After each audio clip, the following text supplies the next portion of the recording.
guys, welcome to my channel. My name is Christina and here on the channel we talk about Ukraine and life here before and during the full-scale invasion. In this video I want to tell you about latest news about myself and about news in Ukraine in general.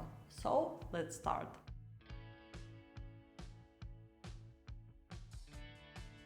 In the last video where I talked about my life, I already talked about my divorce after 12 years of marriage, my nervous breakdown and my pre-stroke conditional. I apologize right away, I don't know how can I translate this correctly.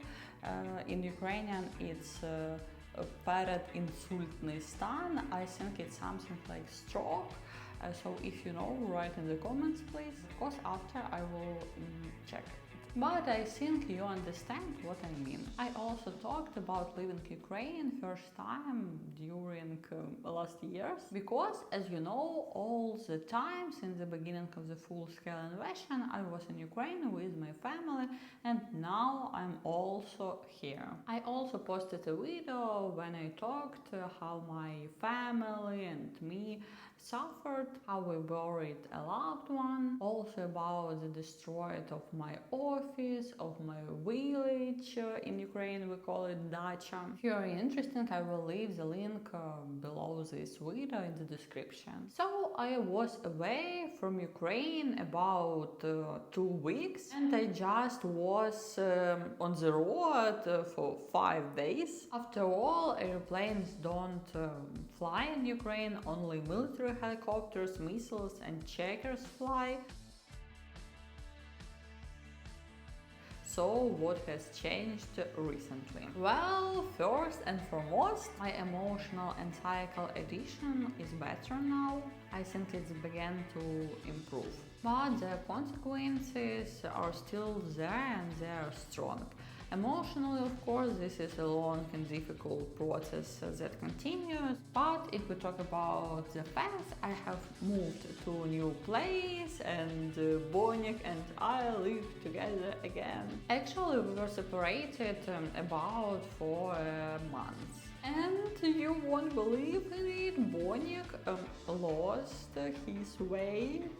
It was about 1 kilogram. After moving, Bonik adapted within 2 days. When renting in Ukraine, you pay for the first month, leave the same amount as a deposit and pay for utilities. If you are interested in a detailed review of the house, the apartment where I live with prices, write in the comments, I will make a separate video. Also about Ukraine in general, blackouts have returned to Ukraine. We have schedules that are updated the next day and there may be no electricity for 5 to 10 hours a day. Of course, most Ukrainians already have either batteries or power banks that run the internet, appliances and other devices. Grocery stores, post offices and all businesses that can afford it have generators, but it's still hard because at 5 o'clock it's already dark outside and the power is cut off in areas where there is no electricity and lights and traffic lights don't work. This complicates traffic for both drivers and pedestrians, and add to this the snow that covers Ukraine a week. The temperature is now between -5 and +5 Celsius degrees, but it's snowing constantly and there is ice in the morning because at night temperature is lower. It's also hard when you get home and there is no electricity because elevators, for example, don't work. In my case, because some of the buildings have generators. I also don't have gas. Only buildings with less than 10 floors have gas, but at least I have water. It's very pleasant in the cold season that at least I can take a warm shower. But people who live above the 10th floor don't have water when there is no electricity.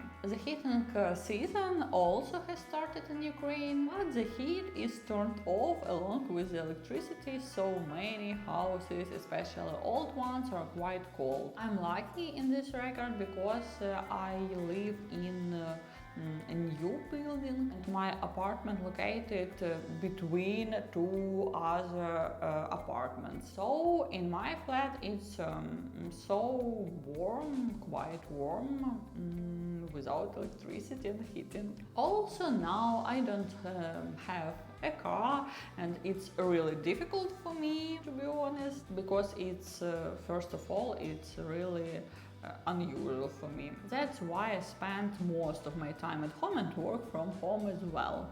New cars in Ukraine are very expensive and you can buy used cars at full price.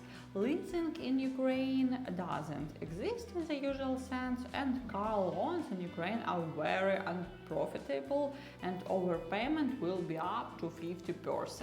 To buy a regular car you need to have at least $8,000. When I really need it, I rent a car through a car sharing service, which is very convenient, but it's 3 times more expensive than a taxi. Taxis are also expensive, and when there is an air alert, taxis also increase in price very much. The city is paralyzed traffic jams and just crazy because some bridges are closed and public transport, except for the subway, doesn't run.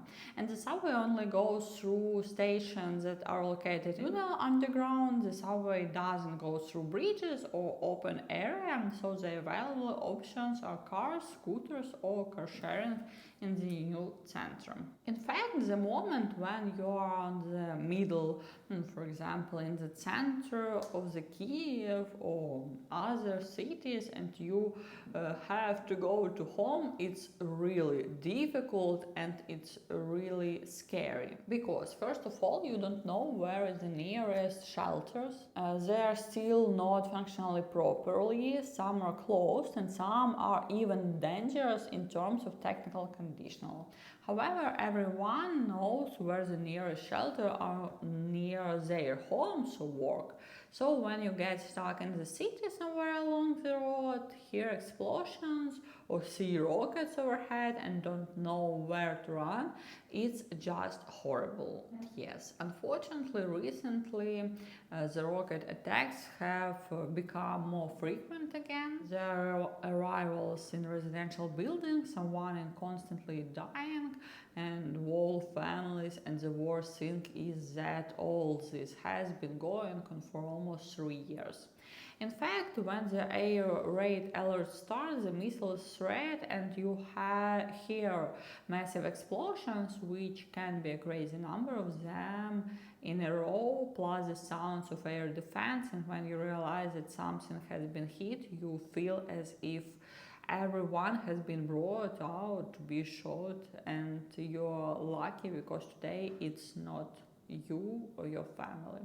And then actually after you're hearing something, you frantically watch the news, call all your relatives, because everyone is in different parts of my city in my case, and you thank God that everyone is alive and well. But in reality the chance of dying now is really high.